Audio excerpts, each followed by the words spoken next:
Good evening, everybody. We will start the session by 7 p.m. Just waiting for a few more people to join in. We will start the session by 7.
Good evening, everybody.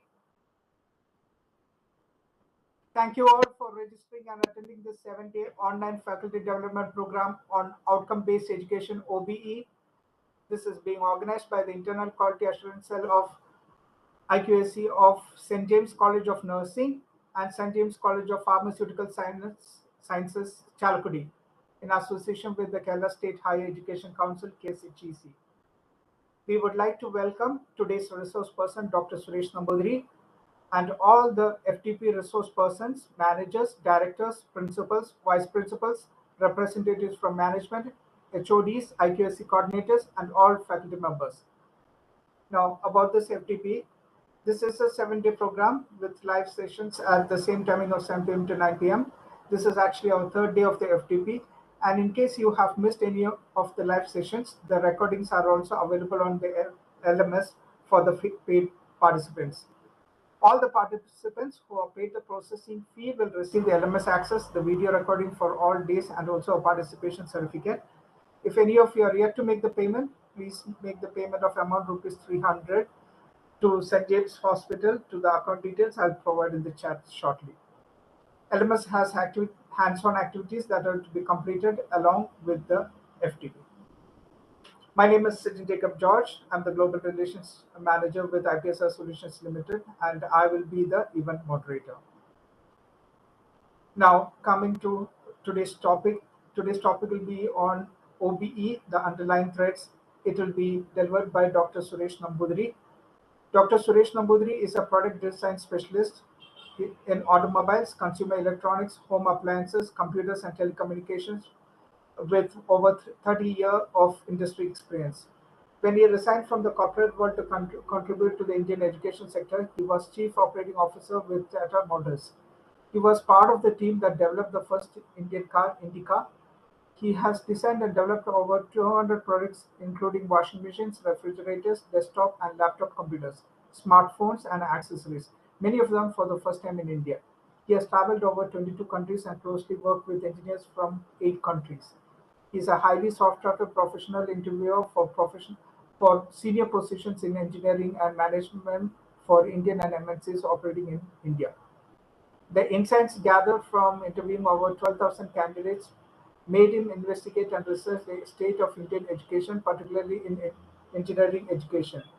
The findings eventually led him to associate with a global team of 150 industry professionals and 2 Ivy League universities for a pan-India ethnographic survey of unearthing root causes and finding sustainable solutions. Currently, Dr. Suresh Namboothiri is working as the Director for SPO Technologies, Pune. He has served as resource person for faculty development programs in the topic of outcome-based education, critical and creative thinking, etc. He is currently collaborating with HEIs like IITs and NITs and other premium institutions for improving the employability of students. He is a BTech Mechanical, MTech Production Engineering, and MBA New Product Development. His PhD research subject is cognitive rigor requirement for startup and entrepreneurship. Over to you, sir. Okay. Thank you for the introduction and good evening to all. Hope I am audible. Yes, you're audible, sir, and your video is visible. Okay, thank you. And welcome you all, and thanks a lot for giving me this opportunity to speak to you, because this is a subject very close to my heart, and it is a subject which is very important for our nation, and it's a subject very important for every academician, parent, student. And now you have seen my background, and the first question will be why I am sitting here in a faculty development program. So I will explain that point first. I have got about 30 years of experience, that too in a cutting edge competitive industry, that is consumer electronics, automobiles, and home appliances. While working in these industries, I had the opportunity to interview almost 12,000 people in India. In my opinion, the person who will get the maximum information about the state of the academics of a country is not the professor, not the director or not the manager, but the person sitting in an interview. When we sit an interview, we know that the candidate appearing in front of us, he or she is with their utmost preparation, because it is their requirement. They need to get a job. So when they come with such a preparation and the way they answer our question, we really get to know, means what they have really acquired during their education. This particular insight led me to resign my job as Chief Operating Officer from Tata Group and to devote myself into the educational sector. I didn't join any institution as a faculty, but instead I decided that we will form a group and we will do the research. Where are we failing? So that is the reason. That is the reason we have formed a global team of about 158 people. All are professionals. They work with the top companies and in association with some top academics from the Ivy League universities. We did research for about 5 to 6 years. We have personally visited about 248 colleges of India. And we are, as it was said during the introduction, we have personally met about 37,000 stakeholders of this educational system, includes students, academicians, TPOs, parents, etc., etc. So with these insights, we have developed certain concepts and certain concepts that I am going to show you during this talk. So that's a basic introduction of this. I am sitting here with that type of an experience because we have directly spoken to about 22,000 plus students, for 4,000 plus parents, and we have understood that what is the expectation of the society, what is the expectation of the industry, what is the expectation of parents, what is the expectations of students, and what are the expectations of academicians. Therefore, one thing which can actually meet all these requirements are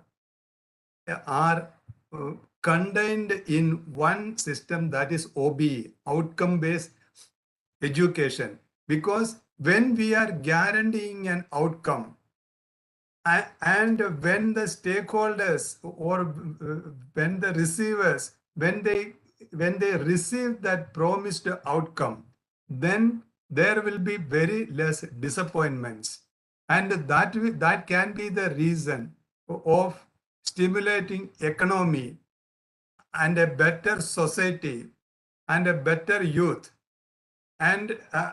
totally we will become a better country. Therefore, I am going to uh, speak to you. Basically, what is the need of OB, or what are the underlying threats of OB?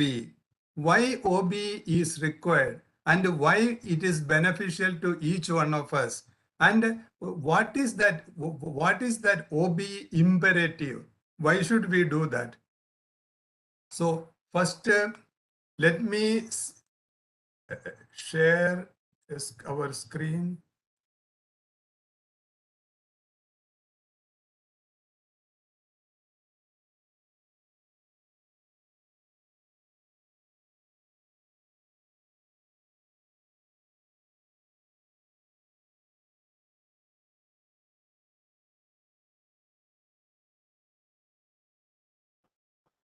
Now we know that for the future, the most important thing for every educational institution and for every teacher is to differentiate themselves. Because according to new educational policy, ABC, like academic bank or credit, anyone can sit at any place and they can attend any class in any class of the country. So those institutions, those teachers, they are differentiating themselves. They are going to shine better, and it is going to be the survival of the test. So here we are going to speak more about that differentiation which OB is going to bring. For that, first we have why we should we differentiate. Why should we differentiate? Differentiation is a necessity because the world is changing. Unless we differentiate, we are not going to survive. And differentiation is a responsibility. The reason anyone who is a leader, anyone whom other people trust, they need to differentiate themselves. So it becomes a responsibility.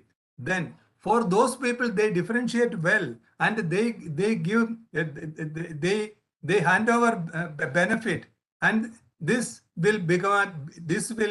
differentiation will become an opportunity. Then whoever does the differentiation, from the history we know that they leave a great legacy. So now let us see that one. Our main question is what to differentiate, how to differentiate, and who will differentiate. These are the three basic questions we will get through OB. Therefore, let us come to this.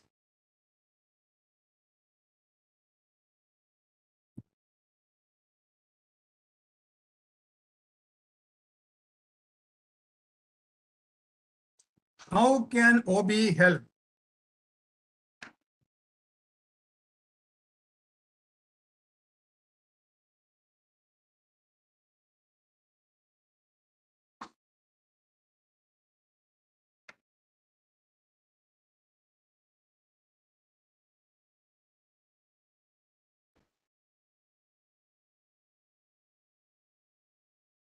Let us see how can OB help.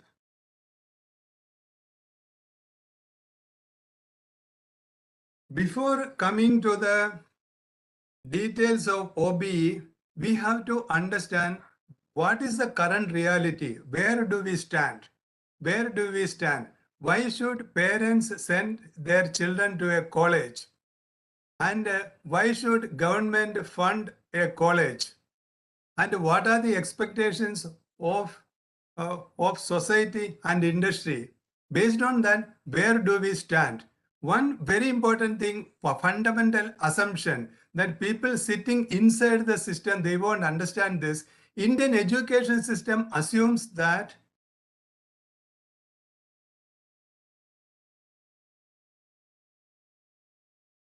Indian education system assumes that every student is going to become a researcher. However, only 0.3% of jobs are in research. We need to understand, before becoming a researcher, there are many other attributes a person should attain. A person should be able to inquire, or that inquiry, the habit of inquiry, habit of investigation. Unless they attend the habit of inquiry, habit of investigation, they should get the passion for the subject. They are not going to become a good researcher. But we already decided that everyone is going to become researcher. Therefore, we developed our system like that. So only 0.3% of jobs are in research. We believe, you can see that in every talk, people are only speaking about research, research, research. Nobody is speaking about employability. Parents want employability. Industry wants employability. Employability doesn't mean just getting skill. I am coming to that.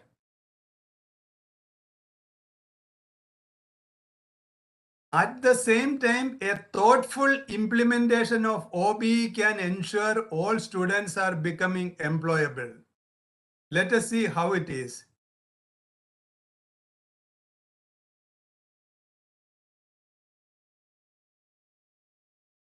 Building employability skills. We all think that last semester give them employability training for employability test. This is what Accenture wants. This is what TCS wants. This is what this company wants. And they give that employability test. But building employability skills is not about training students for employability test. Employability skills are the professional aspects of graduate attributes in OBE. Professional aspects of graduate attributes. You know that UGC and AICT, they have got their own graduate attributes. Professional aspects of these graduate attributes is the employability. Once they have that employability, they can pass any test. They can get employment anywhere. The key question is how to attain this true graduate attributes. The main challenge is our students, whether they are acquiring graduate attributes, because subjects will change.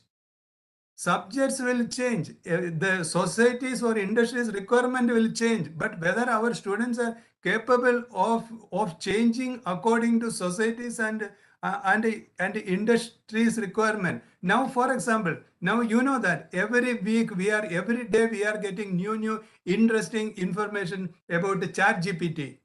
If you see what are the things ChatGPT can do, I am really surprised, or I am really shocked. About 90% of our students, they will not survive in a ChatGPT environment. Why? Because when we are putting that ChatGPT's ability on Bloom's taxonomy levels, where this ChatGPT stand and where our students stand, we are going to speak about that. Now we are coming to another interesting thing. We all have many. You go to any institution, we will see that there are many clubs and societies and associations for entrepreneurship or startup and entrepreneurship. But if you see what are they training in the startup and entrepreneurship training program, startup and entrepreneurship abilities are not built by training on funding, company formation, or project mentoring. Anyone who has got an idea or they want to start a company, they will go and find those things out. Our main question is why our students don't get new viable startup ideas. Our students are not getting viable ideas. Once in a flight, one German asked me, Indians are sitting in the midst of thousands of problems. But then why are we not feeling those problems, and why are we not finding a solution for that? He said, if Indians start solving India's problems, next 100 years, Nobel Prize will never go out of India. We only will get, because we have got so many problems to solve. But the problem is we are not finding our problem. Somebody sitting in China, somebody sitting in US, somebody sitting in Europe or Japan, they must find our problem and come with a solution, and we will buy. Now, just to underline this point, simplest thing is telephone, smartphone accessories. Smartphone accessories last year, from one authentic information, India has spent almost 1 lakh crore rupees only to import telephone accessories from China. That is charging table, charging cable, speaker, or one thing, mic, all these type of telephone accessories. Because each accessory is a new thing. Now I will tell you another thing. In one audience with full of NIT and IIT graduates, we offered 1 lakh rupees for a person or persons who are giving one more additional feature for Instagram. After 48 hours, we didn't get even one. The main thing is that why are we not getting any ideas? Our entire software industry, it is on service industry. Someone has to tell us what to do. We will do it and give. We are not in a position to conceive an idea and complete it and make it as a product and give. For example, now India's first computer, as far as I know, it is 1965 when IBM computer was brought to IIT Kanpur. Now, how many years old? Some 56 years old.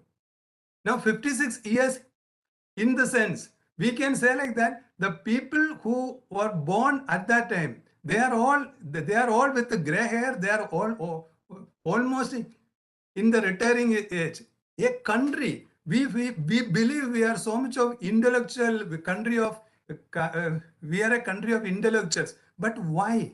We have not developed even one operating system, not even one mouse, not even one keyboard, not even one computer. Nothing is of ours. This is what the thing we need to really think from when we are talking about OBE, outcome-based education, and how to make outcomes that can make India a superpower. Because we are 19% of global population, but we are not 19% of Nobel rollers. We are not 19% of gold medals in Olympics. So if we reach 19% only, we can even claim we are average. So therefore, it is very important that we must develop our skills. We must become valuable so that we can help our country to achieve such things. Otherwise, we are always going to be the land which Lord Macaulay envisaged. So the two things what I was telling, Indian education system assumes that everyone is going to become a researcher, but jobs in research are only 0.3%. And in the case of startup and entrepreneurship, I saw an interview with Mr. Sabir Patia. It is running on internet now. He said like that. He also said Indians' main problem is that we are not getting any new ideas. That's the reason. You look at IIT Bombay. There is a big hollow around that institution. But see how many startups are there from that, which is not copied from abroad. There is how many original startups. Take IIT Delhi. There are how many original startups. They are not there. Now, let us see what is the current reality and what type of functions can our graduates independently perform.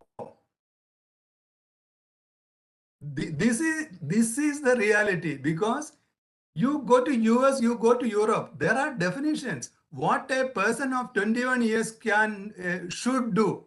What a person of 24 years should do. You search on Google, you will find it out.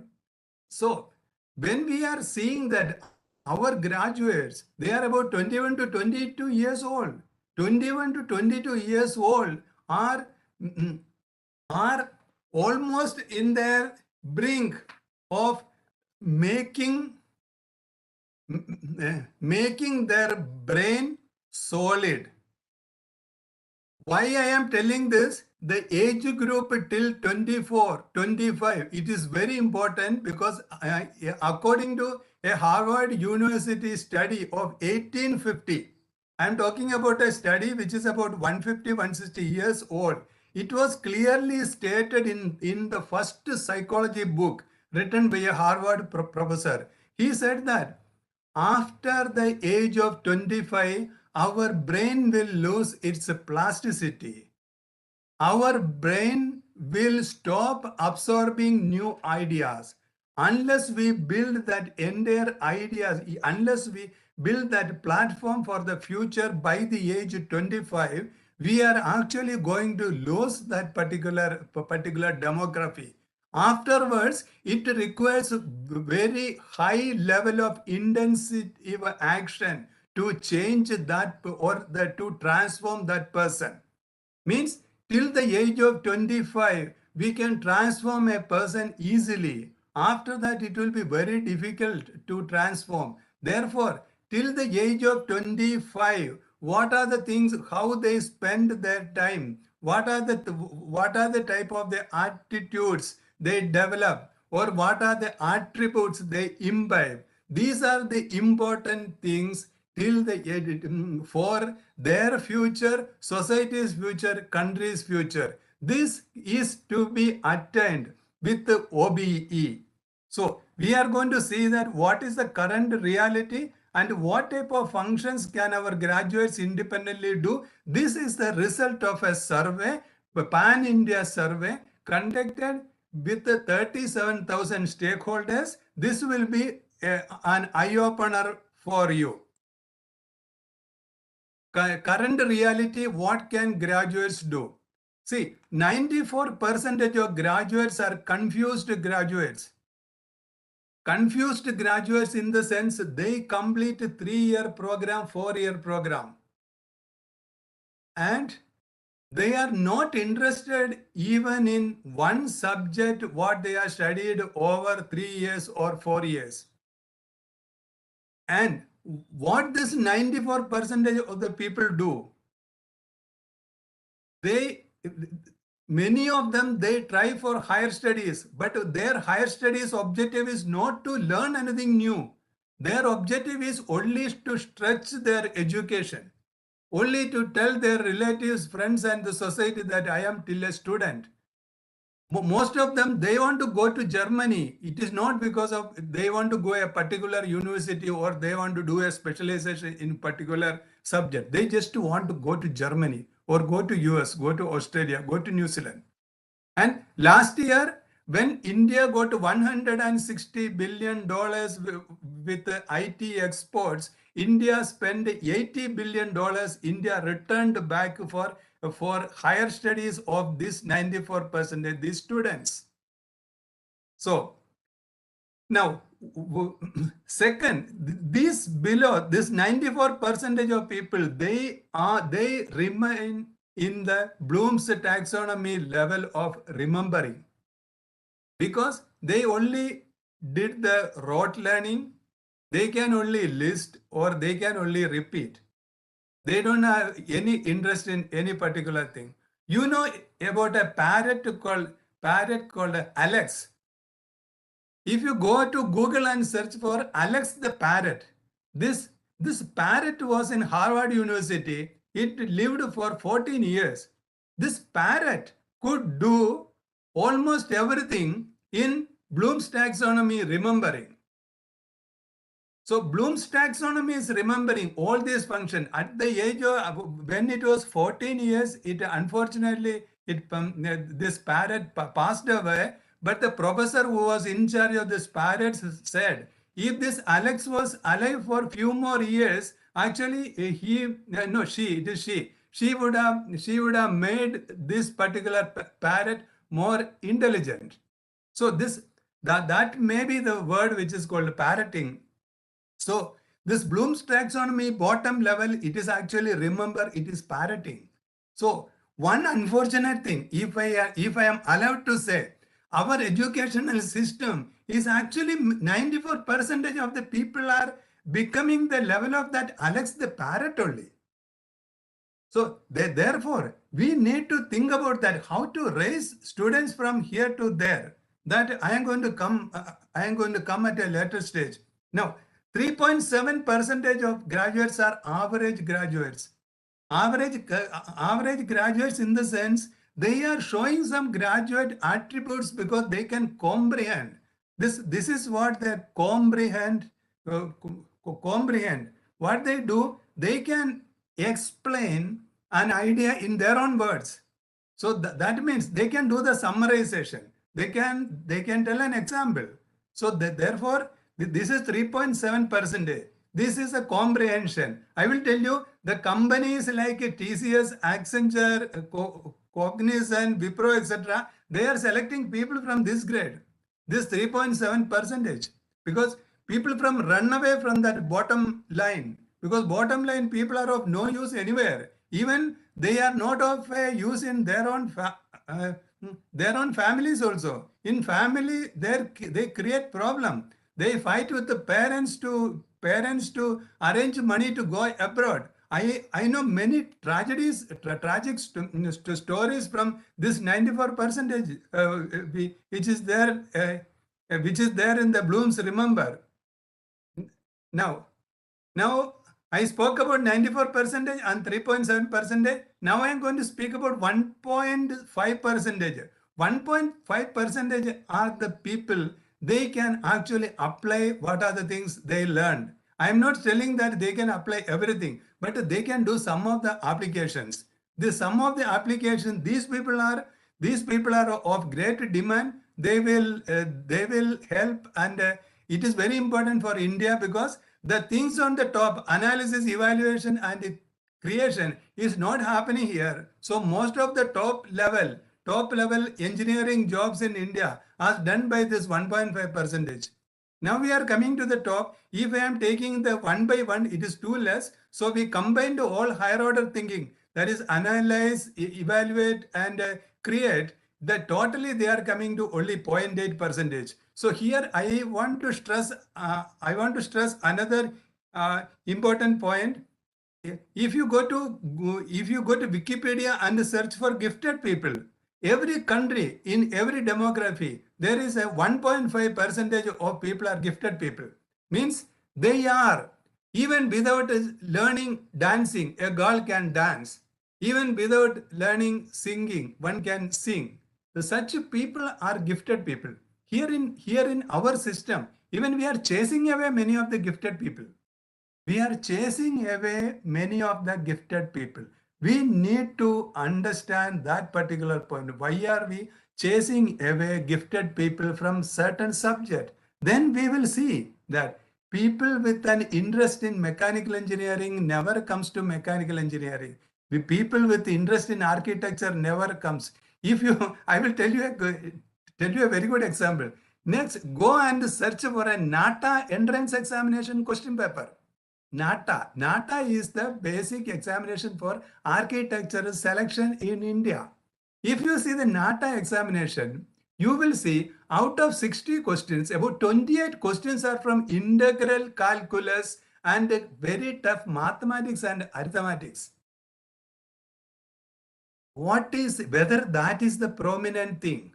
Two things are there in that. We chase away the real people with architectural concepts, because they are not going to sit and study heavy mathematics and pass in NATA examination. Second, we are all chasing away India's good architects. Same thing is happening with the JEE examination.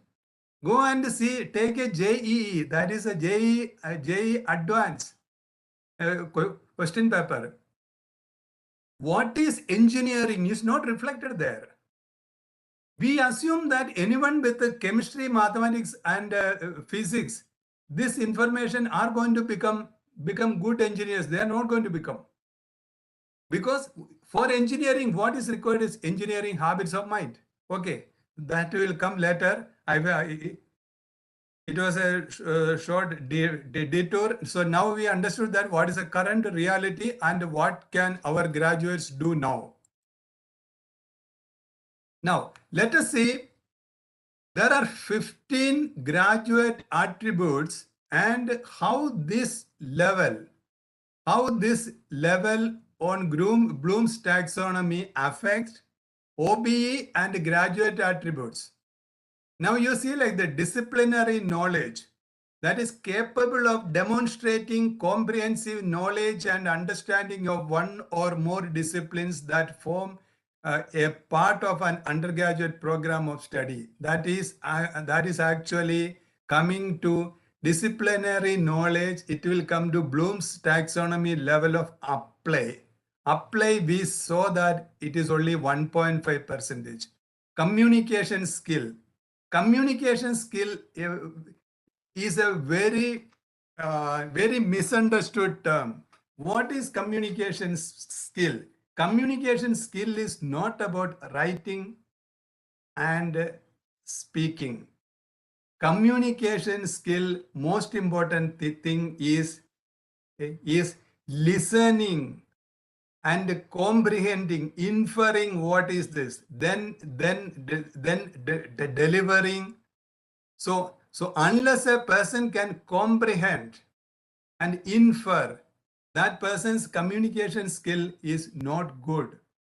Means anyone who is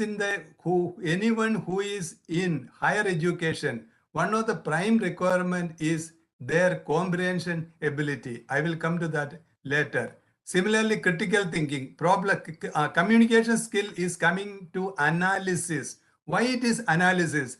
When you ask me a question, unless I have the analysis skill to understand the motive or the real meaning behind that question, my answer will not be effective. Or second, if I do not know how to formulate a question to extract a right answer, then my questioning power, that is my analysis of the situation, is wrong. So that communication skills coming under analysis, critical thinking, it is coming under evaluate, it is 0.8. So in this way, when we see all these graduate attributes, the real number, the percentage of people gain these things are on the red line. That is in this maximum coming only 1.5. Now let me tell you about an interesting thing. Why foreign university syllabi don't produce the same result in India?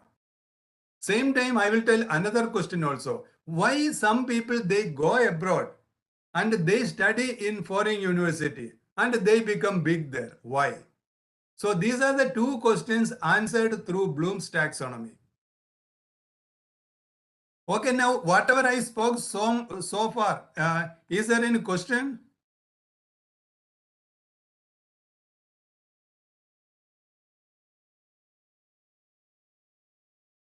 If you have any questions, you can actually put it in the chat, and we will pick it up during this session. Okay, Sijin, I will continue result in India and why Indians are going abroad and they are getting good results there in foreign university. I am going to speak these two. I am going to answer these two questions in a different way. Before that, we have to see the way in which Bloom's taxonomy is explained and taught in India. You know that in 1956, there was an emergency meeting in US government because in 1956, US government realized that countries like Japan and Germany, they are overtaking US and they are stealing the superiority, technological and US superiority that they could not tolerate. So they appointed a committee in which Dr. Benjamin Bloom was a chairman, and this committee was given 2 years to make a report. What are the improvements required? So on this report, Dr. Benjamin Bloom and the team, they suggested they suggested many corrective actions. For these corrective actions, the main point they have shown was a taxonomy. There are three taxonomies. That one is in cognitive domain, second is in affective domain, the third one is the third one is psychomotor. But being a good academician, my request is that please go through all these three. It is cognitive, cognitive, affective, and psychomotor. Then you will become a good teacher. But in Indian system, we are shown only cognitive domain in a incomplete way. Now I am going to show you what is that completion. So in 2001, the some of the committee members, they were alive. They made a modified Bloom's taxonomy. That also you know, because I am not going to explain about this thing. But in 2001, what they have really explained is in a different way. I am going to show you that it is not the way in which it is explained here in India. In Bloom's taxonomy, in revised Bloom's taxonomy, what they did is on the right hand side, it is remember, comprehend, apply, analysis, analyze, evaluate, and create. All are verbs. Earlier, it was nouns. It was remembering, comprehending, applying, analyzing, evaluating, creating. And in this, instead of knowledge, they made it remember, and this knowledge, they made it into four dimensions. That is factual knowledge, conceptual knowledge, procedural knowledge, and metacognitive knowledge. Factual knowledge, you know what it is. Knowledge of terminology, knowledge of specific details and elements. And what are the conceptual knowledge? Knowledge of classifications and categories, knowledge of principles and generalization, knowledge of theories, models, and structures. Now this is the procedure. Knowledge of subject-specific skills and algorithms, knowledge of subject-specific techniques and methods, knowledge of criteria for determining when to use appropriate procedure. That's what procedures. Then metacognitive, that is strategic knowledge. Knowledge about cognitive tasks, including appropriate contextual and conditional knowledge and self-knowledge. Now, I will tell you one example. We tell that a boy is very intelligent because he can take his father's phone and he can do several things. But he is actually doing the remember procedural. That is recalling your existing experiences and skills and techniques. But if that boy taking an Android phone and studying, then later taking an iPhone and searching for the same thing and finding out, then we can say that he has gone more with the apply procedure. That is carrying out, perform processes, experiences in new skills and techniques. If you see like that, Indian IT companies, take any IT company, they are not going beyond this, that apply procedure. Even if you take about top companies, they are not going beyond this. But same time, if you see the companies like Adobe, companies like Tesla, companies like Apple, they are going this level, create and metacognitive. Why I am using this is that Bloom's taxonomy for speaking about this, because each and every level of a Bloom's taxonomy, it is a level of attainment. It's a level of attainment, a personal level of attainment. And a company is what? Company is only a group of people. It is a sigma of the talent the group of people have in that company. That is the ultimate value of that company. So therefore, the create and design original product objects, artifacts that reflect your own thoughts, ideas, and opinions. So when we are speaking about such companies, actually this is what happening here, create and metacognitive. So when you are going to this individual thing, factual remembering, you can actually this recite or list. I told you about the Alex the parrot. And this remember conceptual. When we remember conceptual, we recognize things. Okay, now let us go further.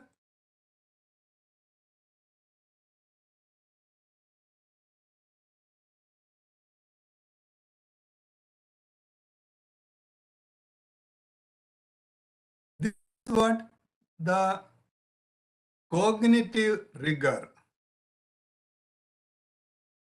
Cognitive rigor is when we put Bloom's taxonomy on the y-axis and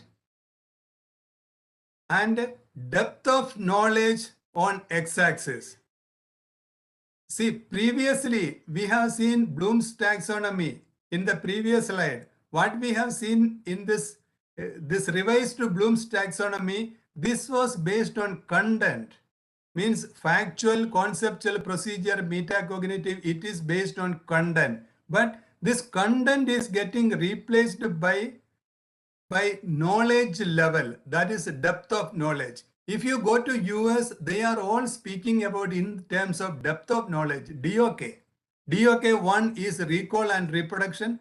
DOK 2 is skills and concepts. DOK 3 is strategic thinking or reasoning. DOK 4 is extended thinking.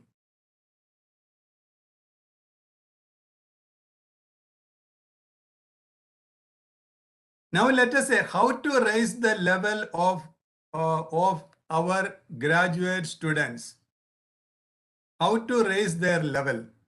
See, there is no meaning of saying that this is that level of this student, this is what level of this students. For a country to improve, for an institution to improve, for a teacher to improve, for a student to improve, what is required is that we should have a solid plan to how to raise them. You see, you go and look anywhere on the internet, there is nowhere it is written how to raise them. So this is one thing. You are not going to find any other place. So please understand how to raise students, because 94% of graduates, confused graduates, is not at all good for any country, any society, for any parent, any house, anywhere it is not good. So, but at the same time, it is not possible that we can make it to zero. But even if you see the US, even if you see Japan, even if you see Australia, Germany, this is not zero. That there are people always in the class, they can only do rote learning and they will remain in the remember, but they cannot exceed more than 40% or 45%.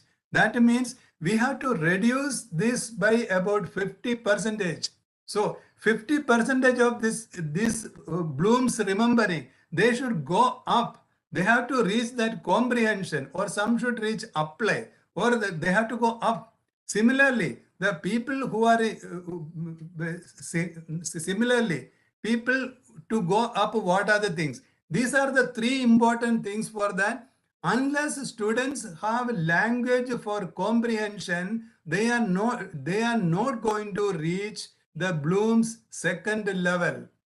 They need language for comprehension. Language for comprehension in the sense, yes, we learn a subject not through by learning only definition, graphs, or some equation, or some workout examples.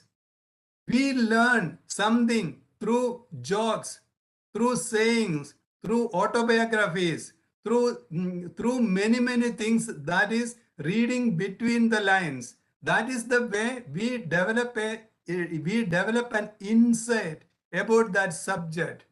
For example, here what we do, I will tell you an example. One particular discipline, it will have some 20 lakh pages on internet. But when it is coming to a recommended textbook, it will become some 200 to 300 page textbook. But when it is coming to a reputed guidebook, it will become something around 60 to 70 pages guidebook.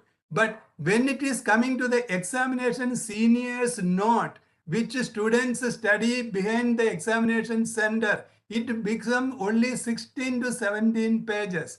I being a mechanical engineer, we have seen that the major subjects like theory of machine is only 12-page note.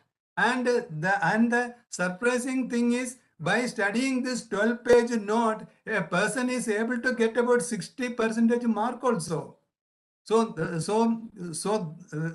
But they will never have an interest in that subject. They will never get an insight about that subject. They will not be able to they will not be able to speak about that subject for 5 minutes continuously.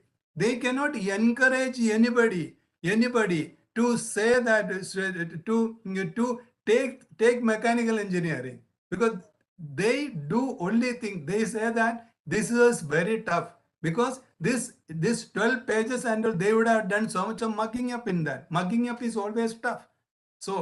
Therefore, the crucial point here is that unless we build a language for comprehension, students are not going to develop insight. They are not going to develop interest in that. They are not going to tell good about that subject, and they remain in Bloom's last, in like Alex the parrot. So next thing, if any student to reach the application level, they need critical and creative thinking, because critical and creative thinking are the key things which lead to rational thinking. They ask why, they ask how, and then we are coming to the third level. Third, anyone who has to reach the higher order thinking, they need idea exposure and worldview. The importance of idea exposure and worldview is this. You know Steve Jobs, that is CEO of Apple Computers. Oh, no, he was the co-founder. Anyway, he is no more now. But he conceived iPad, iPhone, all Macintosh, all Apple products. And whatever Apple is following even now, it is Steve Jobs' style. He is considered as the most creative CEO of 20th century and to 21st century also. So what is this creative person's definition of creativity? He said creativity is nothing but rearranging what we already know. Means if you want to become creative, you should know more and more. That means it is all depends upon the idea exposure. How much idea we are exposed to, that much will be absorbed and remain in our brain. We will be able to rearrange that, and we will be able to create new things. There is nothing called out of the box. Everything is inside the box. And inside the box, we are going to rearrange, we are going to create. So, therefore, the three important points, that is language for comprehension, critical and creative thinking, idea exposure, and worldview. At this point, I wanted to tell you another important point, that what was ancient Indian education system? Ancient education system, people put a religious color, or people say that it was Gurukul, and then they were telling that it was with a dedicated teacher. But ancient Indian education system was nothing of that. Ancient Indian education system had three very different meanings. Point number one was that make the person human. Make the person human. Now, point number one is make the person human. How to make a person human? What is called human? Human are Homo sapiens. Homo sapiens are the superior species on Earth. It is because no crow has gone to moon, no buffalo has designed a smartphone, or no horse has developed a motorcycle, because only we did all these things. Then we can always claim that we are the superior people. What is making us superior? Things which are making us superior, according to Encyclopedia Britannica, there are two things which are making us human. One is abstract reasoning. Second is articulated speaking. Abstract reasoning and articulated speaking. These are the two things making human human. So now you see here, language for comprehension and critical and creative thinking. These two things are combined in the first thing of ancient Indian education system. It is because there the learning was through debates. Upanishad means the students sitting next to the teacher, and learning is through dialogues and debates. You go to any of the top universities in the world, QS ranking or THE time ranking. You go any university, they follow one particular system called flipped classroom. What is the effect of flipped classroom? It is exactly the same. Language for comprehension and critical and creative thinking. Now, second thing about ancient Indian education system was that linking things to the environment.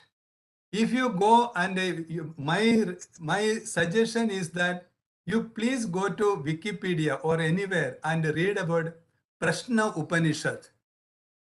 Prashna Upanishad is about asking questions, and by asking quality questions, how one can get quality answers.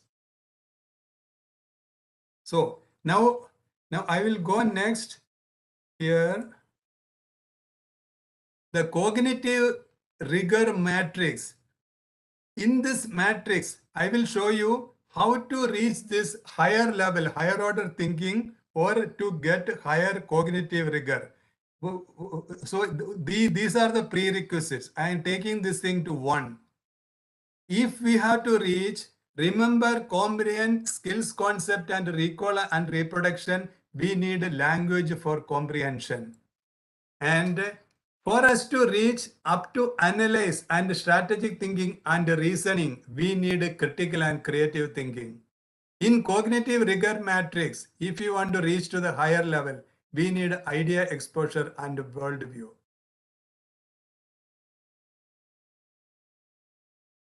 Okay, before this, I am coming to the point. 2 questions I asked. Why the foreign university syllabus is not working in India, or why it is not giving the same result? Similarly, why Indian students going from here to US or other countries and they are doing well there? I will tell you these 2 answers through an example. You would have heard about an examination called IELTS, an examination called SAT, SAT, or GRE.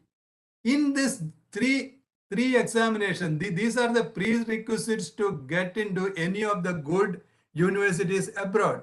Now, let us take the examination. For example, IELTS. Ask anybody, they say that IELTS is an examination of English. It is not an examination of English.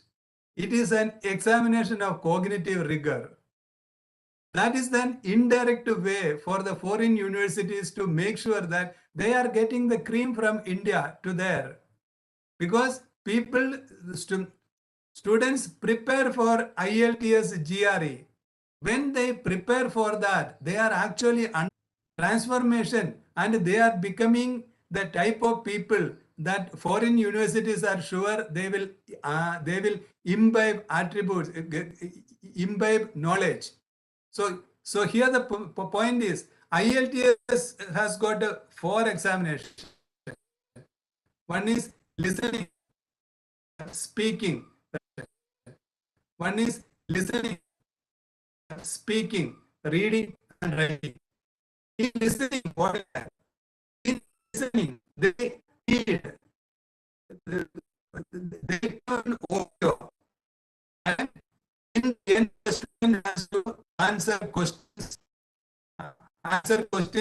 not from video, based on that video. So there is no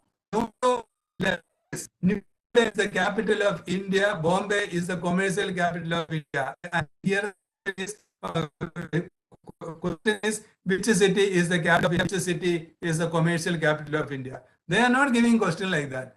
After listening that, the student has to infer. For inferring, a person needs a critical and creative thinking. That means language for comprehension they should have, critical and creative thinking they should have. Then they have to write the answer. Unless they have these two skills, they are not going to pass listening examination. Now, the same thing is about reading. In reading also, instead of a tape or audio playing, they are giving few paragraphs, and the student must read those paragraphs and they have to give answer. It is the same thing. Remembering type of questions are not there. Comprehension type of questions are also not there. Questions are actually coming from analyze, evaluate. Analyze, evaluate. The questions are coming from there. So no one is going to pass IELTS listening or a reading examination if they don't have the language for comprehension and critical and creative thinking. Now, when it is coming to the rest of the team, that is writing and speaking, the situation is entirely different. Why situation is entirely different? In the case of listening, in the case of reading, the content was given by IELTS examiners.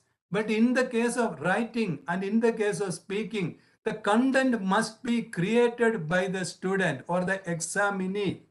So they need creativity, they need ideas, they need to use ideas. Therefore, when I am coming back to here, this no one can pass IELTS, GRE, SAT type of examination unless they have these three. So therefore, foreign universities ensure that they are getting students with these three capabilities only. This is the secret of those universities. So those people, they take so much of pride of Sundar Pichai, Satya Nadella, or whoever they went there. And please understand, they didn't get a job based on an Indian degree. They went from here after writing such examinations and they went for higher studies there. They could do well with this Indian value system. And whatever they acquired through this, they could do and they did well there. So this is the secret of why foreign universities not giving the same foreign syllabuses are not giving the same result here in India. Similar way, why Indian students are going there and then they are getting why they are getting good result. Therefore, it will be really good. An institution, when they spend time on these things in the first year of the graduation, because I am seeing many autonomous institutions, but in what way they are using the autonomy?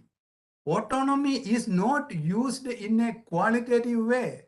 Therefore, it is very important that instead of putting so many unnecessary things in the first year, there are so much of unnecessary mathematics. There are so many unnecessary subjects which is to be removed, and they are to be compensated with the language for comprehension, critical and creative thinking, idea exposure, and worldview.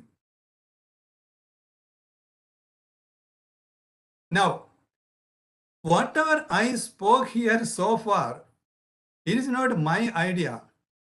It is actually an idea of a team, but that is actually traced back to this man, this young man. His name is 𝐬𝐴. 𝐬𝐴, he is the father.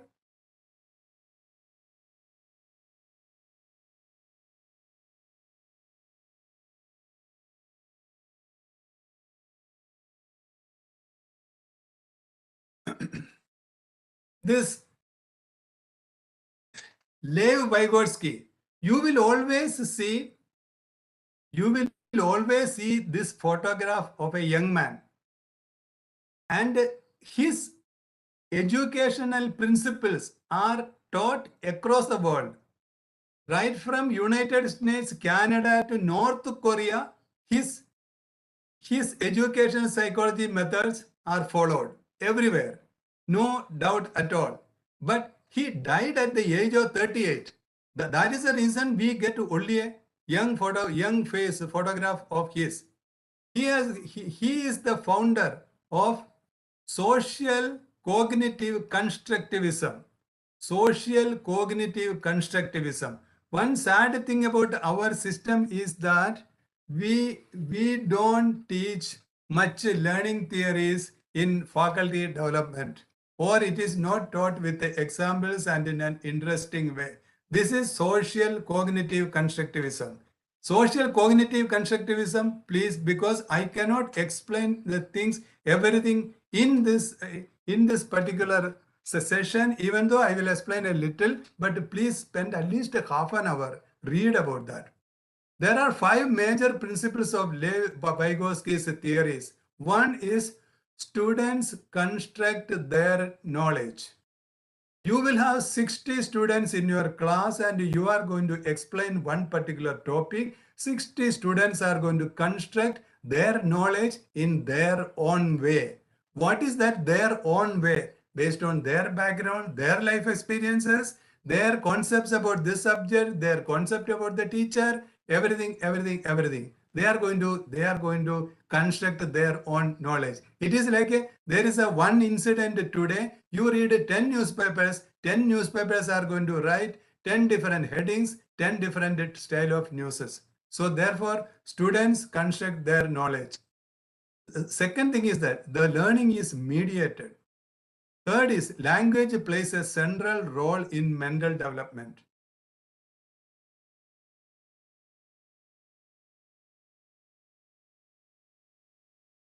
Fourth, learning appears twice.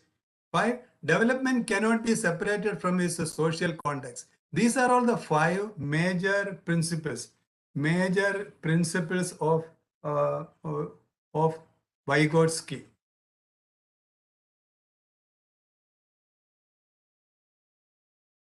Now you will see that these 3, how we go ahead in Bloom's taxonomy, how to raise students from lower order thinking to higher order thinking.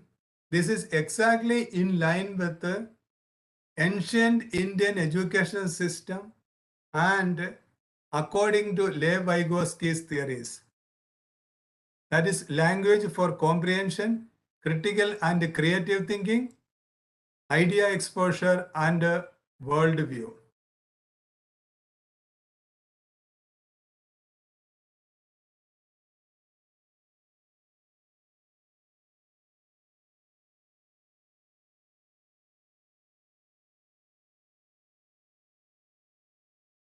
See, we can make many tabulations and we can make an impression, but without these 3 fundamental attributes, no student can attain any of the graduate attributes. Any subject they learn, they must go through these 3. Critical and language for comprehension, critical and creative thinking, idea exposure, and worldview.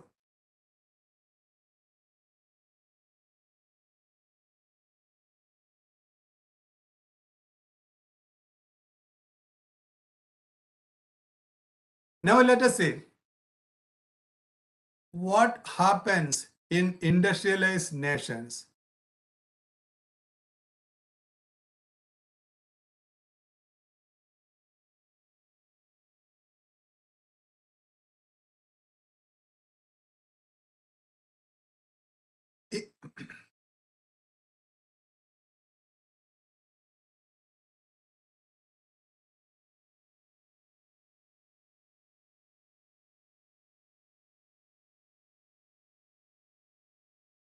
What happens in industrialized nation? Language skills, critical and creative thinking, and idea exposure, worldview are part of family social interaction. You know that in most foreign countries, they have got a DIY culture, do-it-yourself culture. And means when there is a need to repair a car, father, mother, brothers, everybody come and they lift the hood and they start diagnosing the problem. They start discussing things, and they are going to find a solution. They are also going to debate that whether an external help is required. So there are so many things which are going through debates. What is the result of this? By the time they reach about 16 to 17 years, 16 to 17 years, they have very good idea that who they are and what are the subjects, what are the domains, what are the pros and cons of these particular domains. What it means, the career guidance itself is happening through the social interactions. Therefore, no one is going to join a course unless they are genuinely interested in that. Therefore, what happens? They select a subject with reasoning, and they already know many things about that particular subject before they enter into that particular course itself. But that is not the situation here. In our system, we know that there are many universities, there are many colleges, students apply left and right without a career guidance, or their career guidance is only to speaking to sister or friend or to an uncle. Or there are some people, they advise that this particular subject has got more demand, so they go for this.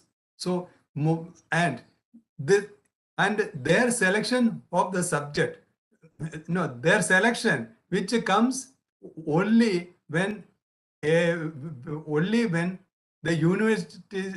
universities publish the list. So based on that, they go and join. We found that more than 60 to 70% of students, they join a particular degree program. They do not know what is the degree program itself. It has got many side effects. People get carried away by what seniors say, and they get into so much of negativity.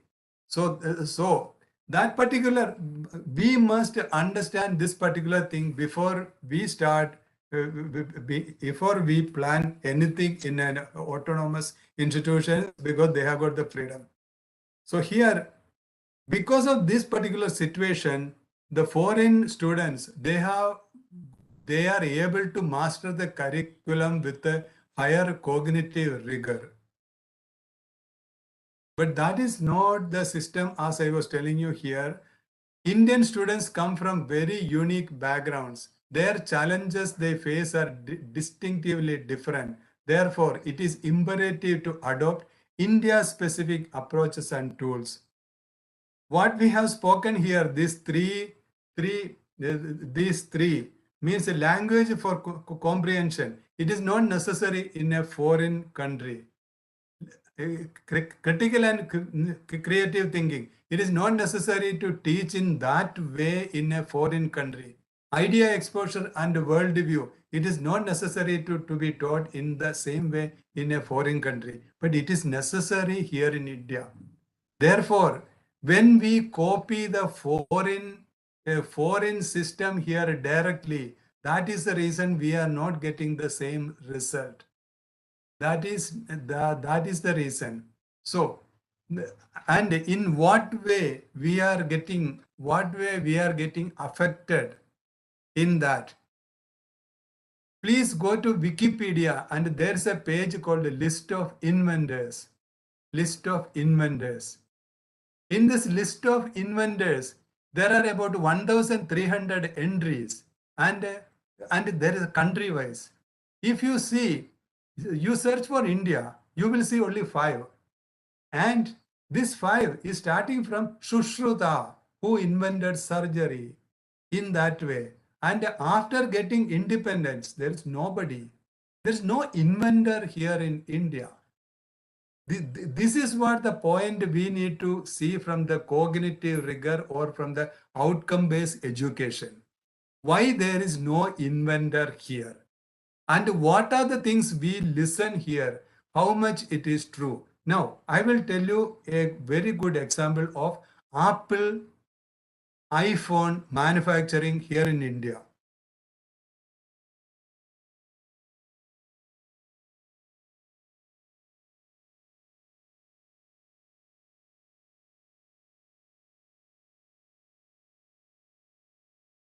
We all hear the news that iPhone is getting manufactured. There are so many plants there. In Karnataka, there's a 300-acre plant. One iPhone plant is going to come. Everything is fine. We are going to export iPhone from India. And minister was saying that 1 lakh crore worth of mobile phones we exported from here. But if you go and see an economist intelligence study, that how much Apple is giving an iPhone assembling company. They are saying that a $600 iPhone, there is a breakup of the iPhone, like a display, like a camera, like a cover. Individually, there is a breakup of iPhone parts. Who is the vendor? How much money they are getting? In this, maximum money is going out of a $600 iPhone. The maximum money is going to Samsung. They are supplying the display and they are supplying one IC. So they are getting $14.5 for that, for display and for IC. Now, after all these things, one interesting thing is that the company which is assembling, Apple is giving them $6.5. That means out of $600 iPhone, the assembling company is getting $6.5.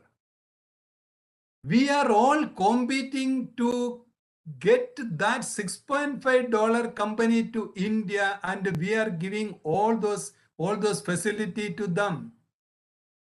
And each and every part, or that part, or the tool to make those parts, everything is coming from abroad.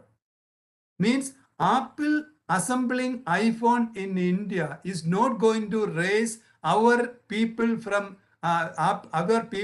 remembering even to comprehension. Forget analysis and creation, because last 4 models, right from SC, SR, I think 10, there are last 4 models are made here in India, but no one has learned to make another phone out of that. That is not the situation in China. That was not the situation in Taiwan. That was not the situation in Korea. Because you take the example of Taiwan. In Taiwan, what happened?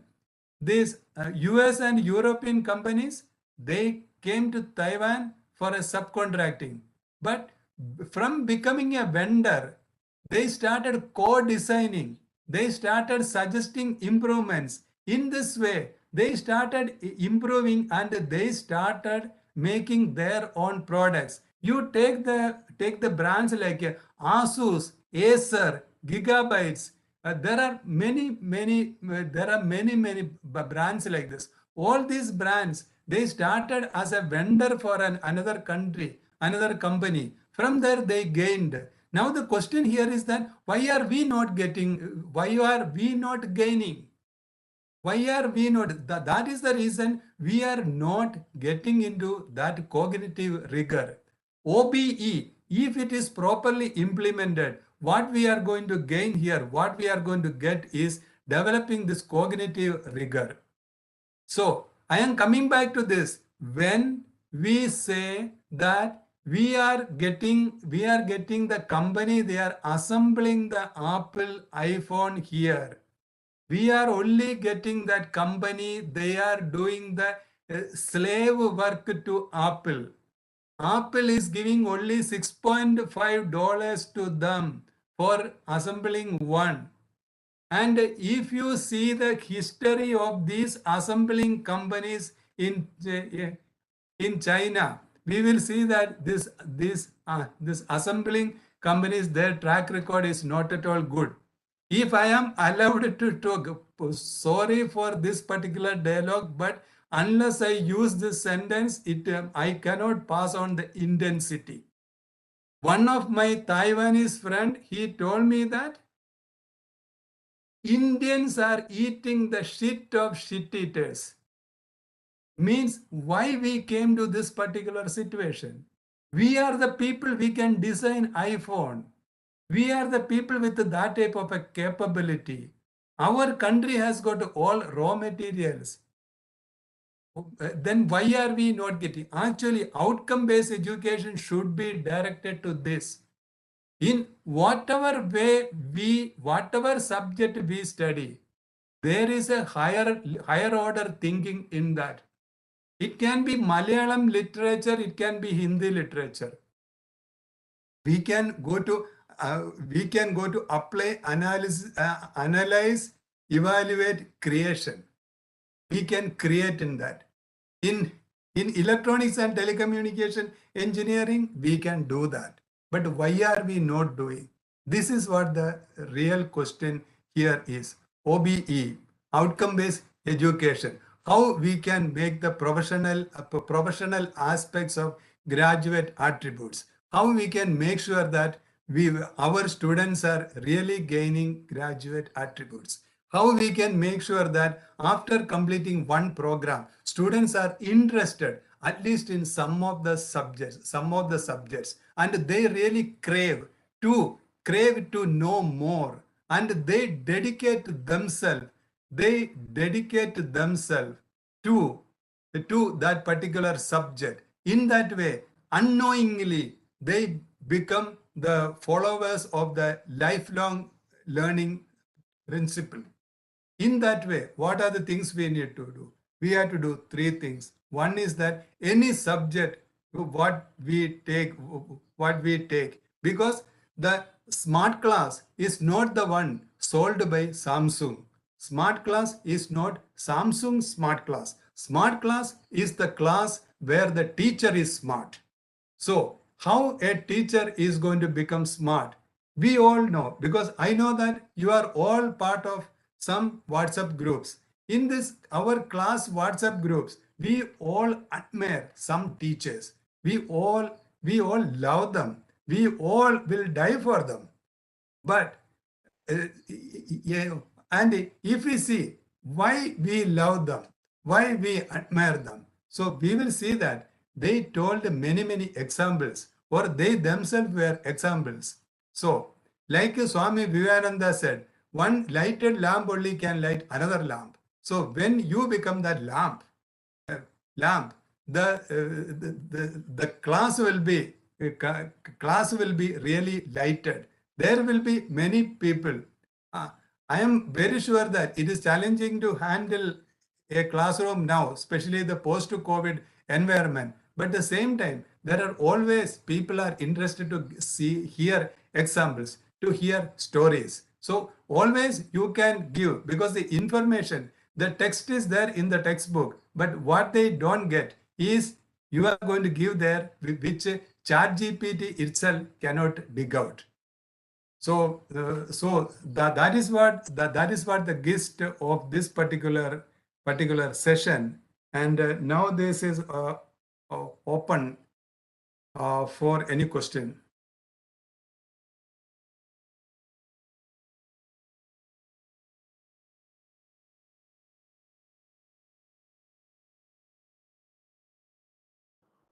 Nobody has posted any questions so far.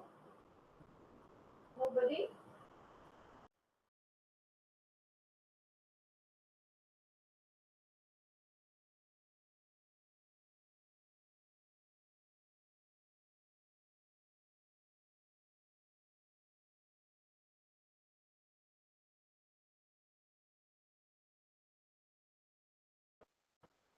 I think so. You can proceed. No need to wait. Pardon me? I think so. You can proceed, as there's no questions being posted here. Okay.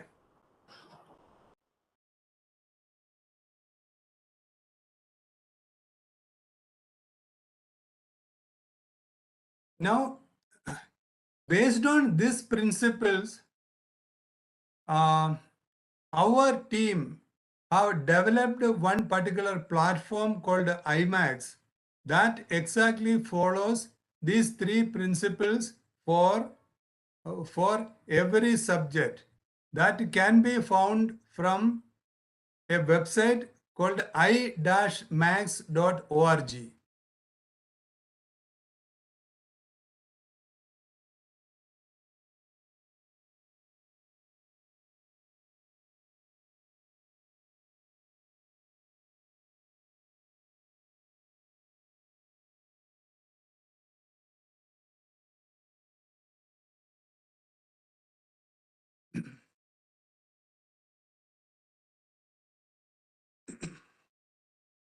Now let me explain to you briefly an ethnographic survey, what I was speaking about in the beginning of this session.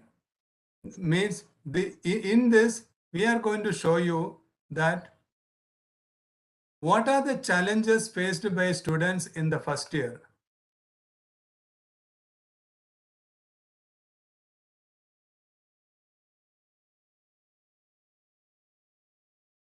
I don't know whether you me to read everything, but it will be there in the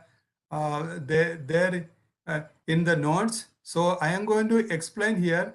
We have got challenges faced by students in the first year, and our team has conducted the root cause analysis for this.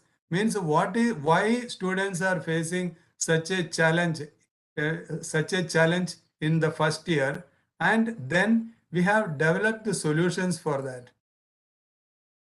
Means what are all these are the solutions for problems faced by students in the first year. Now the same thing for the second year. What are the challenges faced by students, and what is the root cause analysis of that, and what are all the solutions for that? These are all ready-made, ready-to-use solutions. And these solutions are designed in such a way that it really runs parallel to the academics without faculty intervention. Challenges faced by students, root cause analysis, and what are all the solutions for that?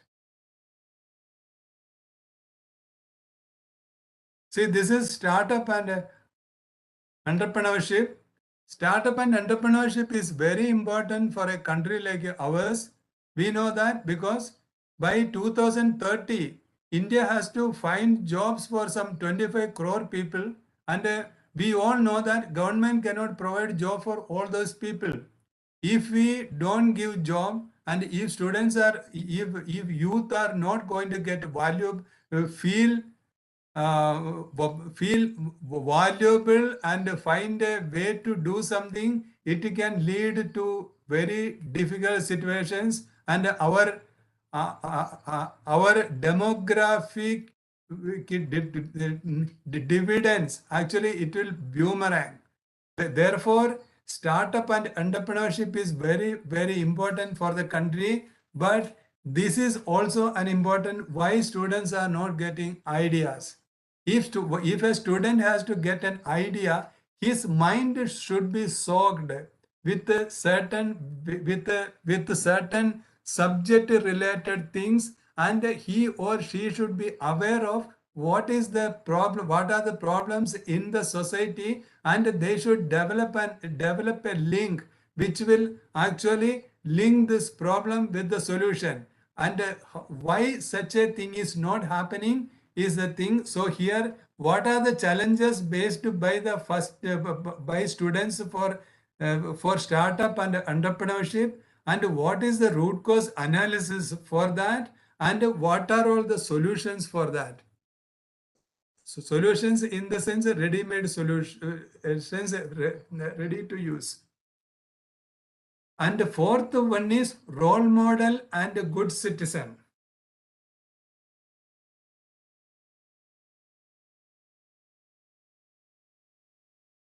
We know that every year under AICT itself, there are about 12 lakh students are passing out. If these 12 lakh students, and we know that they are getting spread across the country, if they are going out, they are passing out with good graduate attributes, they will go to society and they will become the reason to develop a good amount, a very different culture. Now the question is, this is happening for so many years and we are not very happy with the type of the professional culture we are seeing in various parts of the country.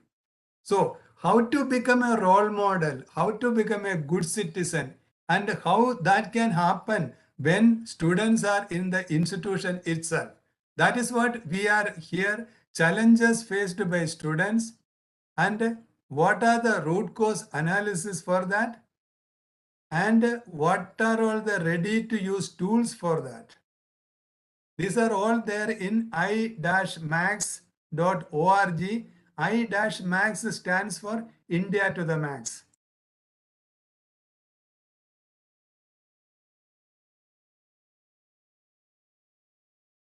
Now, these are some of the learning theories we use, and the learning theories what involved in my explanation. My suggestion is, since you are in education, it is very interesting and very informing, and it can actually transform you as a teacher. If we go through this, first is Malcolm Baldrige criteria for educational excellence. In USA, this Malcolm Baldrige criteria for educational excellence is a program, and whoever is winning that institution will receive an award from American President himself. President comes, that is the value they give for this Malcolm Baldrige criteria for educational excellence. Second, which is very important, William G. Perry's scheme for cognitive and ethical development. William G. Perry was the career director in Harvard University for more than 30 years. And this particular scheme he developed after observing students for about 22 to 24 years. How students getting transformed inside a university. What was their level when they joined the university? What was their level when they left the university? It is this. Then third one is Bloom's taxonomy and cognitive rigor matrix. I spent a lot of time here. Fourth one is Prashnopanishad. Fifth one is ARCS model of motivation design theories. Sixth one is 21st century skill. 7 is constructivism. That also we discussed. So social constructivism. Then learner-centered design, situated cognition, content-based instruction. See, content-based instruction is an important theory. This also. Then 11 is expertise theory, speaking as a learning and ideation tool, theory of mind, situated learning theory, expectancy theory.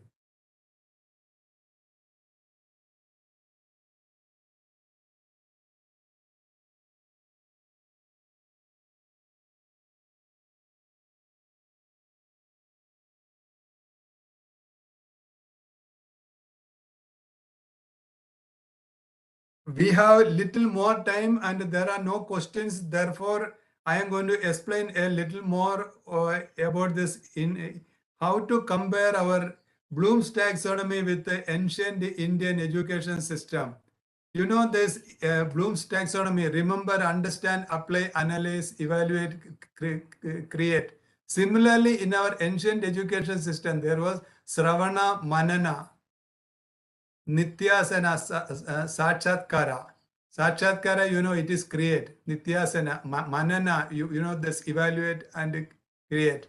and Sravana, that is actually you listen, process, and remember.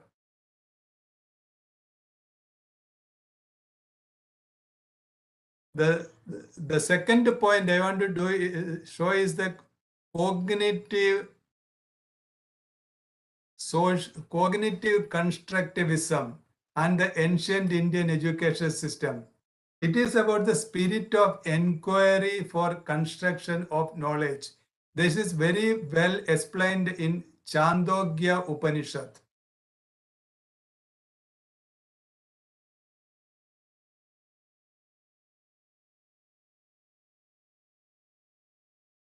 As I was telling you, unfortunately, what happened, there are certain policies of past governments, and it continued here. One of the thing is the PhD and research.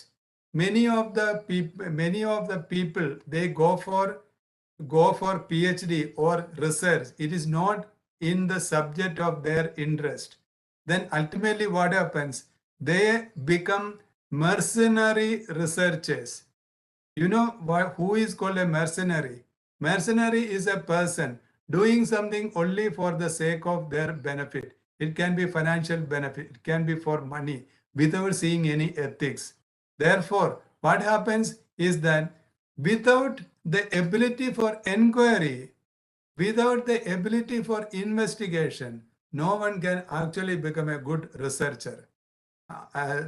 In Chandogya Upanishad, they are actually explaining what are all the qualities, the quality of inquiry, questioning, how to dig out information, and how to make our own beliefs. Now I am coming to this critical thinking and the ancient Indian education system. Critical thinking is so important, and critical thinking is part of original Hinduism. I am not propagating any religion here, but I am going to speak about Bhagavad Gita. In Bhagavad Gita, critical thinking, Sri Krishna is encouraging critical thinking. This is very different from many other religion. This really shows that what is the expectation of a human being even at the time of Sri Krishna. You know that Sri Krishna, the setting of Bhagavad Gita. It was a war scene, and Arjuna is the key fighter for Pandavas, and the Pandavas are fighting for Dharma, and Arjuna knew that what was the responsibility on his shoulder. By thinking about that responsibility, he is losing his confidence. And Sri Krishna, being Partha Sarathi, he is giving the advices, and that is what the 𝐔𝐽𝐽𝐽𝐿. In this 𝐔𝐽𝐽𝐽𝐿 is from the chapter 1 till chapter 18. You know, Bhagavad Gita has got 18 chapters. It is from chapter 1 to half of chapter 18. That is up to 62nd sloka of chapter 18. This Sri Krishna's Gita Upadesh. Then what is he saying in the 63rd sloka is the most important. 60 after Gita-upadesha, what is he telling Arjuna? He is telling Arjuna, you need not think that I am God. You need not think that I am your brother-in-law. You use your brain and you work accordingly. He said, I have advised you the secret of secrets, but you need not follow it straight. You can use your brain and you can act accordingly. God is giving this instruction to a human being. That is why Hinduism is completely supporting critical thinking. Hinduism is leaving that action to the human being. So this is the value of critical thinking. In Upanishad, in Vedas, we will see many places the stress is on critical thinking. Now I am coming to William G. Perry's scheme and the ancient Indian education system. This both of them I explained to you earlier, that is William G. Perry's and Prashna Upanishad. And now I am coming to the last debate. We are in the zenith of our preparation because we don't know what type of questions we are going to face. Anyone who defended a PhD thesis, they know that. They know how difficult it is because you can face any question from anywhere. And within 3 to 4 seconds, if you don't start answering, people may doubt your intelligence. If you don't start speaking 5 seconds means you can see your watch and see. Seconds means you can see your watch and see. 4 to 5 seconds is a long time for start a response. That means it is not possible that you answer full when you start responding. It is not possible. Very human expertise. That is the reason I told you in the very beginning what is making human human. One is abstract reasoning. Second is articulated speaking. So when in Indian ancient education system, when they were, then it is the same thing in Buddhism also. The education always happened through debates. Now let us see this particular cognitive rigor. Are we giving in our education system? We are not giving in our education system. Our entire education system is read, write, read, write, read, write, read, write. But go to any other QS ranking university, their students speak. They have got a flipped classroom. Their students speak. Actually, recently, I went to an engineering college there in Pune. I think it is in Shivaji Nagar, ASSM College of Engineering. I saw that they have got a system called a 50-10 system. They were telling the class is of 60 minutes, but the teacher will speak only for 50 minutes. And 10 minutes, they call students at random and tell them to explain. And there will be a student debate in that. Means there are some autonomous institutes, they start following for following these things. So here what we did in IMAX is that we have got world's first and only critical thinking speaking simulator. There we make students to speak spontaneously. That is a very, very important tool. Then we have got a AI based professional interview simulator, interview and viva voce simulator, because students can speak. It is very important that institution should give maximum opportunity for students to speak, but in our system it will be difficult. That is the reason IMAX platform has got this one. It is in campus wide Wi-Fi. Students can use it on their own, parallel to the curriculum whenever they want. So with this, I am going to conclude my session. And any question, please ask. Yes, sir. There are some questions which are being posted. Yes. Dr. Pradeep PN. We Yes. have to follow university syllabus. The state should bring this OB at university level. Are there any initiative as per your understanding in Kerala?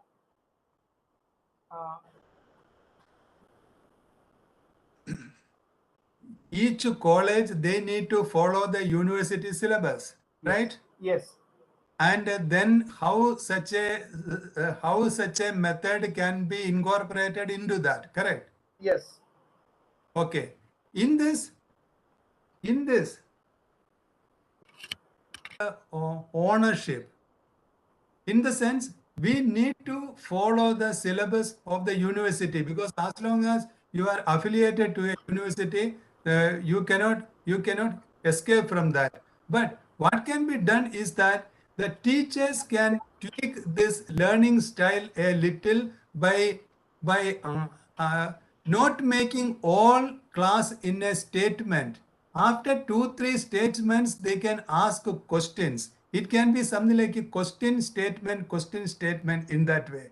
Second thing is that search for examples.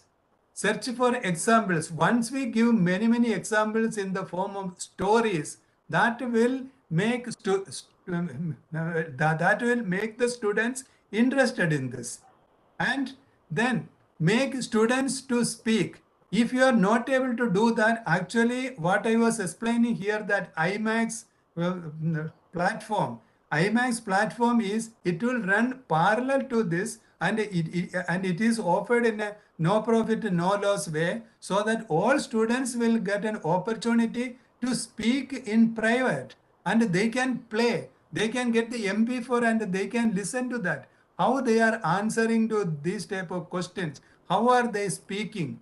Actually speaking and thinking and speaking, because we know that our thinking is in the tip of our tongue, not in the brain. When we speak with responsibility, we get more and more ideas. Therefore, such platforms are available, and this can be implemented. Next question. Yeah. Next question is this. I'll mention anything on CB. Yes. See, CBI is stands for content based instruction. Content based instruction, or it is or also called theme based learning. This content based instruction is the methodology used for second language acquisition in young adults.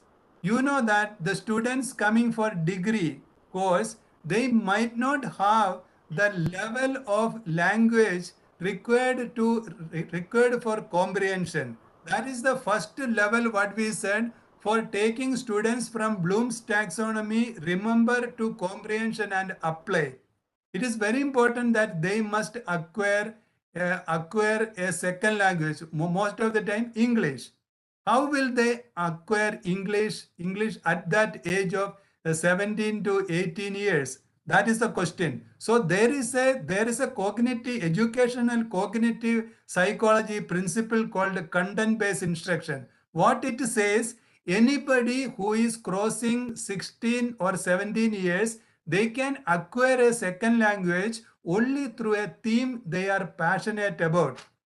If a student is interested in cricket, that person will learn English through by reading cricket news or watching cricket commentary than learning vocabulary, grammar, etc.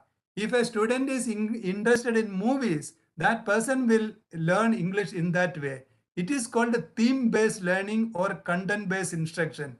Based on this IMAX platform, we have got a program like a Smart English through technology and science, Smart English through wit and wisdom, Smart English through management ideas, Smart English through cricket.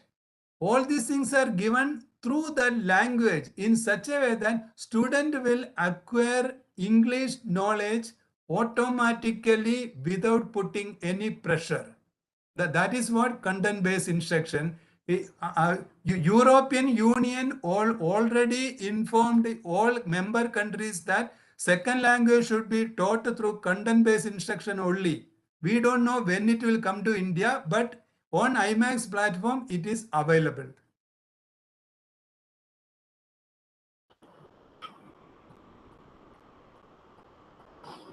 Okay, we will move on to the next question. Yes. In medical and health science field, is it possible to reach to top two levels in Bloom's? Actually, medical science is one of the most important because I didn't dare to tell any example because here I know that medical and pharmaceutical, many experts will be sitting here, but I have got only reading knowledge because I do not have any practical experience in that line. But since there is a question like this, I will tell you. See, recently, I met a student in the train. She was studying Ayurveda in a college in Mahi, and she told me that she has to study Sanskrit language. She has to study Sanskrit because Ayurveda is mainly it is taught through Sanskrit. Similarly, when it is coming to nursing, when it is coming to pharmaceutical, I am very sure that we need to have very good command over English because they as I was telling you earlier, we are not learning anything from definition equations or graphs. We are learning things through stories, examples, and relating the theories with whatever we see in the practical things. If we are to absorb this comprehension, it is very important. We must develop good language to that level. And when it is if you see the duty of a nurse, I will tell you that critical and creative thinking is more important to a nurse than a doctor because nurses should take critical decisions there in the ward, that too in front of patient, in front of patient's relatives. They have to take many calls important. Therefore, critical and creative thinking is supreme important in medical field. There are many books on critical and critical thinking for nurses also.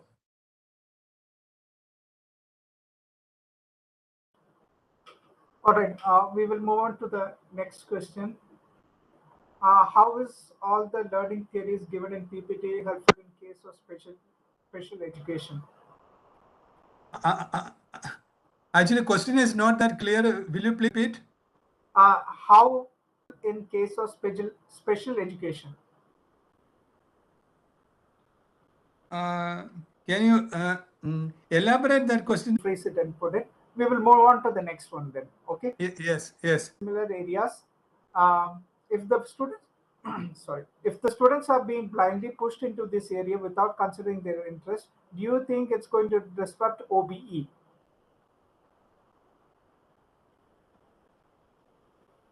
See, whatever I learn about AI/ML and especially now automation and especially now it has come with a more refined AI like a chat GPT. Chat GPT, I will tell you my opinion on this. See, from 1962, people start speaking about AI, and there are different levels of AI. But one thing I learned from many foreign universities is that there is nothing called AI because it is only is at which level it is hard coded. For example, when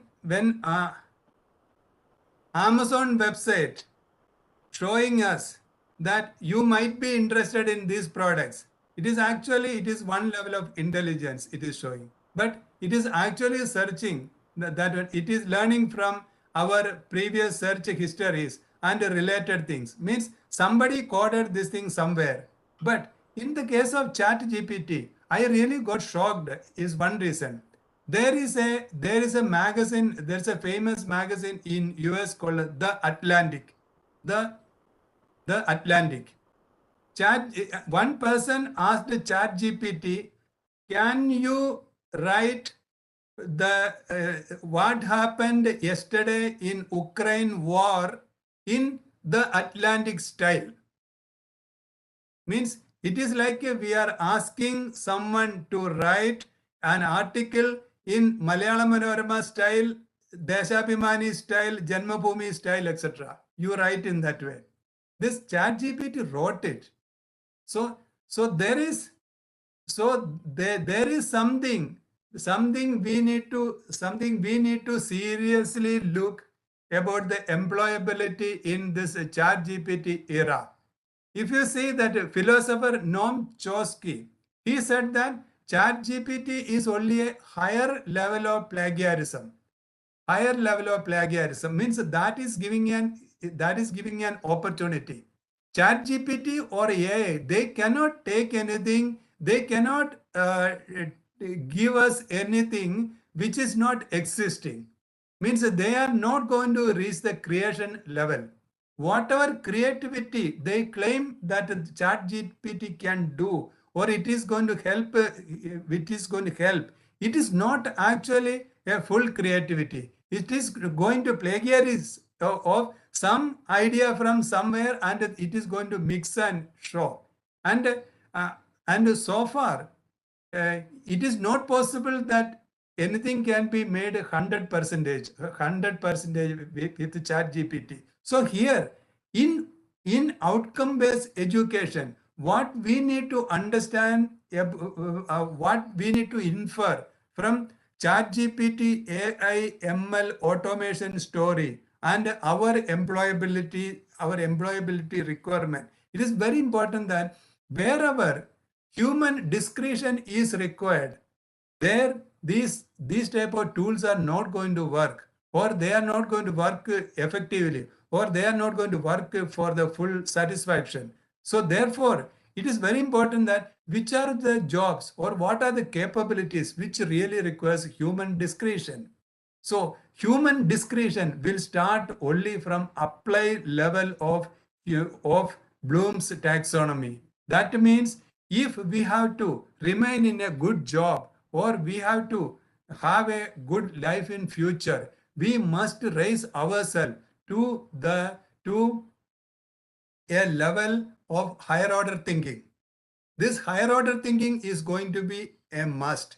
And when we are speaking about that, whatever we speak about graduate attributes, if we are going to attain, if we are going to attain those graduate attributes, in my opinion, we will cross AI, we will cross ChatGPT, we will cross ML, we will cross automation. So very important that whatever graduate attributes we are given by UGC or ACT, that is the professional aspect. It's professional aspects. If we gain, then that is going to keep us superior. They are going to keep us human. Am I answering the question?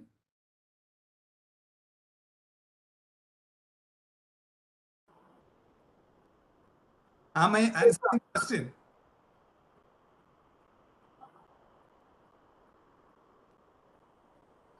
Yeah, I think you have clearly explained it, sir. And now we will move on to the next question. Yes, I see a yes to that from the person who asked the question.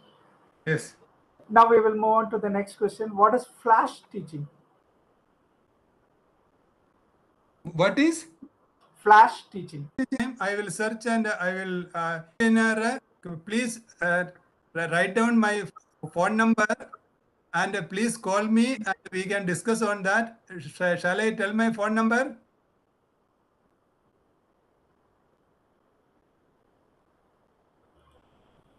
Yes, sir. You tell me the number. I will note 7. 00, and we can have a talk on that. All right. By when can our Indian universities be achieving to foreign university levels based on OBE?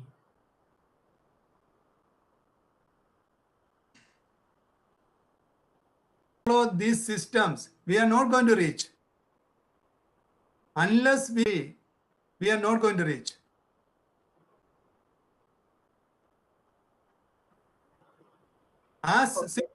See one thing. Please take the QS ranking now.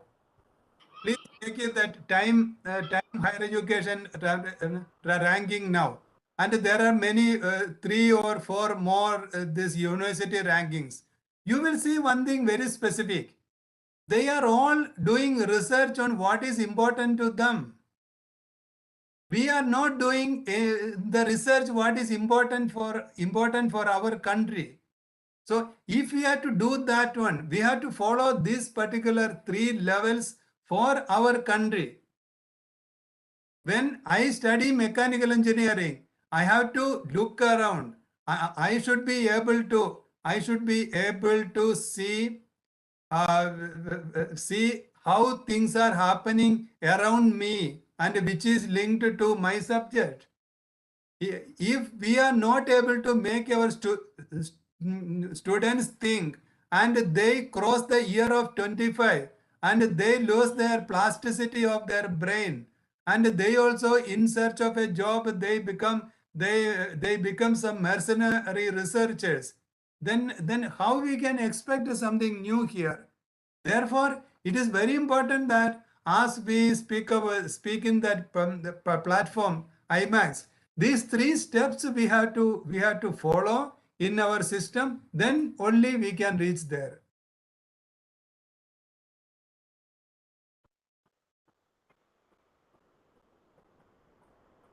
All right, I think we can take one more question. Skills that can be taught in college apart from the usual curriculum. What are some life skills that can be taught in college apart from the usual curriculum? I will tell you my understanding of this question. Usual curriculum, right? Yes. Okay. See, here also I am coming back to this Bloom's taxonomy because Bloom's taxonomy is so classic. See, when we teach a subject, it can be Pythagoras theorem or it can be something in the integrate calculus or partial differential equation. Anything we teach, it can be taught by using good language and using the principles of critical and creative thinking and telling many examples of that. This will actually explore the class with the laughter, explore the class with many ideas. So many students will ask a question. Actually, everything is inbuilt. There we will find what are the things lacking, and we will be able to find what are all the things we need to discuss in the class. See, for example, now, one thing we need to understand that teaching is a very bad word. Teaching is a bad word. For example, if I tell you that I will teach you a lesson, it's a bad word. Actually, each person should be a learning causer. You are the reason for someone to learn. You are causing learning. Are you getting the point?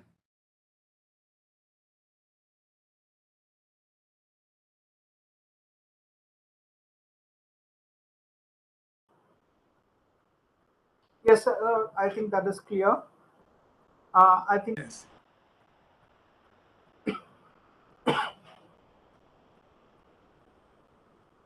There is one more question. What is flipped class?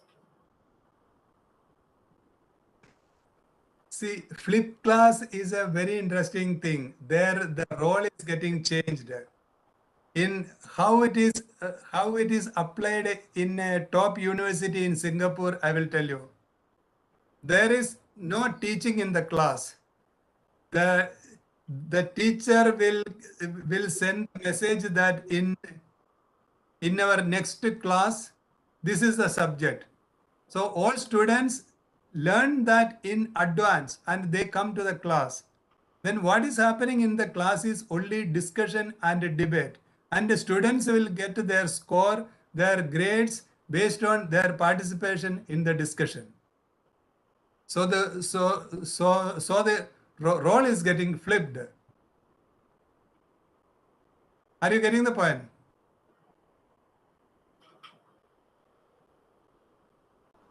All right, I think we have taken all the questions that have been asked here.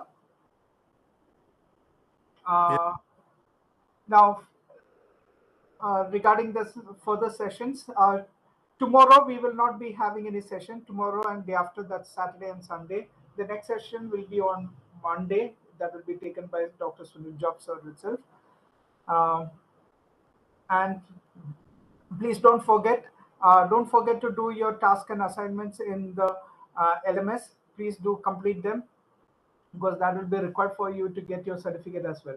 And those people who have still yet to not got access to the LMS, if you would like to get the LMS access, you need to make the payment of ₹300 to the following account. I'll put the details here in the chat.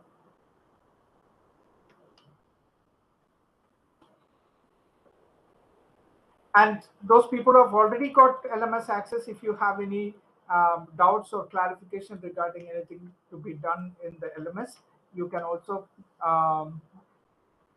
check on these numbers which are posted out here. You can call or WhatsApp and state your do you have any QR code for the payment? No, Elise. If you would call that number, you probably might get a QR code, but we don't have it so far. Okay, if you need any support regarding the LMS, please WhatsApp or call the number that I posted there in the chat. And please do complete your assignments and tasks that is there in the LMS till day 2. All right, everybody. Thank you again for your time. Thank you for attending this session today, this wonderful session by Dr. Suresh Namboothiri, which was very informative. Yeah, there is no specific task for today. You can complete the task and assignments which were listed out there on day 1 and day 2. Okay. You will, if you missed Dr. Suresh Namboothiri's any part of the session, that recording will be there in the LMS. Okay, so you can go through that and watch it. Okay, so there is no specific task or activity for today.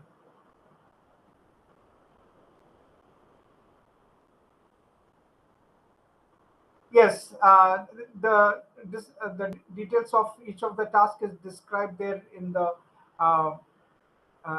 within the task itself. There will be in the description, it will be written there, so you can see. Yes, you need to upload the task too. There will be, if there is a file to download, you download that. You need to fill that document and upload it back.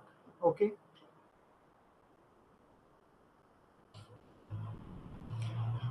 All right, everybody, we will end for today. Thank you for your time.